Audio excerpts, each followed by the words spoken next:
सात समुंदर पार financial markets के बड़े इंस्टीट्यूशंस, बड़े stock markets, S and P, Dow Jones Adani enterprises को यह कहकर बाहर निकाल रहे हैं कि उनके खिलाफ बहुत गहन आक्षेप और आरोप है फ्रॉड के, और इसलिए वो इंडेक्स में बने नहीं रह सकते हैं। सात समुंदर पार जो जॉनसन एलारा कैपिटल के डायरेक्टर थे, जिन्होंने अडानी के एफपीओ में पैसा लगाया था और पूर्व यूके के प्रधानमंत्री बोरिस जॉनसन के भाई हैं, उनको अपने पद से, डायरेक्टर थे एलारा कैपिटल में, उनको अपने पद से रिजाइन करना पड़ा। लेकिन हिंदुस्तान में सात समुंदर पार इंस्टीट्यूशंस जो हैं आक्षेपों को लेकर चिंतित हैं और एक्ट कर रहे हैं, लेकिन हिंदुस्तान में ऐसा लग रहा है मानो जी कुछ हुआ ही ना हो। सेबी से एक शब्द सुनाई नहीं देता है। कहां है एसएफआईओ, कहां है आरओसी, कहां है ministry of corporate affairs. Government of India तो ऐसे बर्ताव कर रही है शुतुरमुर्ग की तरह कि उन्होंने जमीन के नीचे सर कर लिया है और मानो कुछ हुआ ही ना हो। तो असलियत यह है कि अडानी जी जो हैं वो सबको ले डूब रहे हैं। कैपिटल मार्केट्स में, मतलब दलाल स्ट्रीट पर 15 लाख करोड़ का नुकसान हुआ है 24 जनवरी से आज तक। 15 लाख करोड़ डूबे हैं। 10 लाख करोड़ अडानी जी के डूबे हैं, लेकिन 5 लाख करोड़ उन रिटेल इन्वेस्टर्स के डूबे हैं जिन्होंने इस विश्वास से पैसा मार्केट में लगाया था कि वो मार्केट के चलते बढ़ेगा, पर उनको भी झेलना पड़। उनका अडानी से कोई लेना देना नहीं है। वो शायद हिंदुस्तान की 4000 से ज्यादा जो लिस्टेड कंपनीज है, जो अच्छे से चलती हैं, जो साफ सुथरी हैं, जिसमें कॉर्पोरेट गवर्नेंस है, उसमें पैसा लगाया हुआ है, लेकिन भुगतना उनको भी पड़ रहा है अडानी जी के कुकर्मों को और सरकार की मिली भगत को। तो सरकार एक्ट क्यों नहीं कर रही है, ये सवाल है।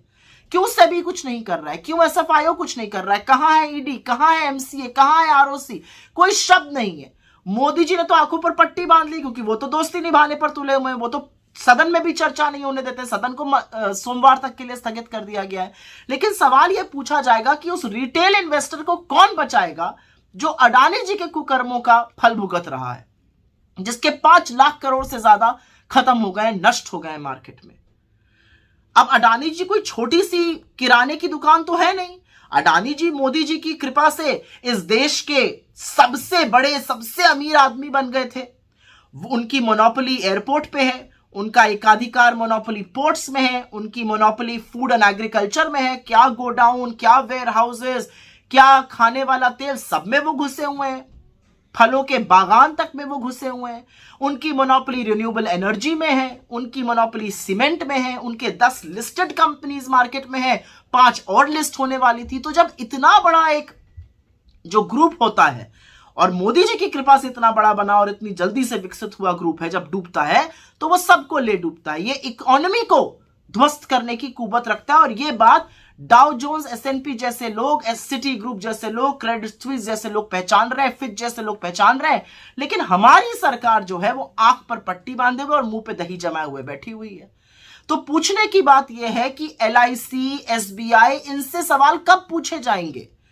निवेशकों ने, जो policy holder, 30 crore policy holder LIC के हैं, जिन्होंने अपनी जिंदगी की गाढ़ी कमाई लगाई थी, उनको यह कह देना कि जी हम तो 20,000 पे आए थे करोड़ पे, 30,000 हो गए। जी नहीं, आपने 100 रुपए लगाए थे मार्केट में।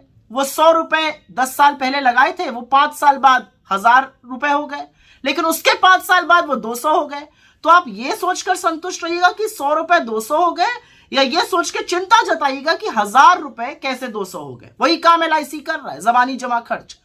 एसबीआई, 45 करोड़ लोग इस विश्वास से SBI, state bank of India में अकाउंट खोलते हैं कि सरकार का बैंक है, डूबेगा नहीं, कुछ गलत काम नहीं करेगा। 81,000 करोड़ रुपए बैंकों ने कर्जा दिया है अडानी जी को, जो उनके कुल कर्जे का मात्र 38% है। और उस 38% में भी 8% तो प्राइवेट बैंक का है और 30% सरकारी बैंक का है। तो सवाल ये तो पूछना बनता है ना कि हिंदुस्तान के लोगों की गाढ़ी कमाई, टैक्स पेयर्स का पैसा, जो सरकारी संस्थाओं ने अडानी जी को भेंट स्वरूप दिया था, वो क्यों दिया था? और आज जब रिटेल निवेशक, जब छोटे छोटे निवेशकों की पूरी पूंजी ध्वस्त होती जा रही है, उड़ती जा रही है, ब्लड बाथ मचा हुआ है मार्केट में, तो सरकार क्या कर रही है? ना सदन में बहस करने की अनुमति देती है, ना जेपीसी कराती है, ना सुप्रीम कोर्ट के जज से कोई जांच कराती है। तो आंख मूंद लेने से इसका निवारण नहीं होगा मोदी जी, क्योंकि अब वक्त है मित्रता छोड़कर कर्तव्य निभाने का। और कर्तव्य आपका हिंदुस्तानियों के प्रति है, एक अडानी जी के प्रति नहीं है। ये बात 7 समुंदर पार फाइनेंशियल इंस्टीट्यूशन समझ गए, लेकिन आपकी समझ में ये बात नहीं।